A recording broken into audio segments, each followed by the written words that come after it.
জমা। সম্পত্তি বিবাদ সংক্রান্ত মামলায় নয়া মোড়, ফের বিচারপতি অমৃতা সিনহার স্বামীকে তলব করা হয়েছে। সম্পত্তি বিবাদ সংক্রান্ত মামলায় নয়া মোড়, ফের বিচারপতি অমৃতা সিনহার স্বামীকে তলব করা হয়েছে এবং সোমবার মোবাইল বাজেয়াপ্ত করতে চায় সিআইডি। অর্ণব আমাদের সঙ্গে রয়েছেন, অর্ণবের কাছে একটু যাব। অর্ণব, চাপ বাড়িয়ে এবার মোবাইল জমানোর নির্দেশ।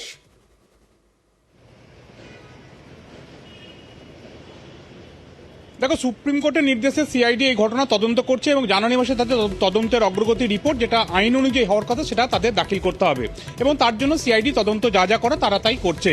কিন্তু এক্ষেত্রে যেটা বিষয় সেটা হচ্ছে তৃতীয়বারের জন্য বিচারপতি অমৃতা সিনহা, কলকাতা হাইকোর্টের আইনজীবী, উল্লেখ করা যায় বিচারপতি অমৃতা সিনহা পঞ্চায়েত মামলা এবং প্রাথমিক নিয়োগ দুর্নীতি মামলা নিয়ে কিন্তু বর্তমানে রাজ্য জুড়ে একটা আলোড়ন তুলে দিয়েছেন এবং তার মন্তব্য পর্যবেক্ষণ বারবার খবরের শিরোনামে এসছে।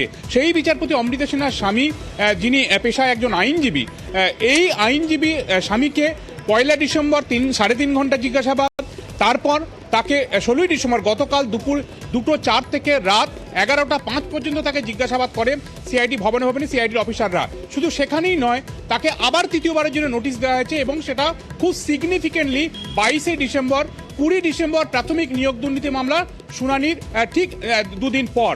এবং এই পুরো বিষয়টার মধ্যে প্রাথমিক নিয়োগ দুর্নীতি মামলা যারা করছেন, যারা প্রথম দিন থেকে রয়েছেন এই মামলার সঙ্গে, তারা কোথাও একটা ষড়যন্ত্রের গন্ধ পাচ্ছেন, বিচার প্রক্রিয়া প্রভাব খাটানোর একটা গন্ধ খুঁজে পাচ্ছেন, সেটা অন্য বিষয়। কিন্তু সিআইডি সম্ভবত তদন্তে এমন কিছু খুঁজে পেয়েছে, তা হয়তো তারা তৃতীয়বারের জন্য তাকে নোটিশ দিচ্ছে। শুধু তাই নয়, কাল সোমবার বিচারপতির স্বামীর যে মোবাইল, সেটাও সিআইডি বাজেয়াপ্ত করতে চায়, মোবাইল জমা করতে বলা হয়েছে সিআইডি ভবনে।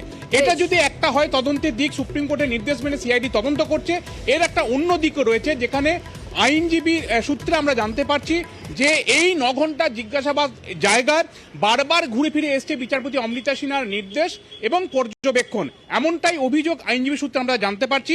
এবং এই পুরো বিষয়টা কিন্তু আর স্বল্প জায়গায় থেমে থাকছে না, বিষয়টা কলকাতা হাইকোর্টের প্রধান বিচারপতি এবং ভবিষ্যতে সুপ্রিম কোর্টের প্রধান বিচারপতি পর্যন্ত সম্ভবত হতে চলেছে। কারণ একটা জিজ্ঞাসাবাদ পর্বে বিচারপতি কি রায় দিয়েছেন সেটা কখনো আলোচিত বা জানার কৌতূহলের বিষয় হতে পারে না।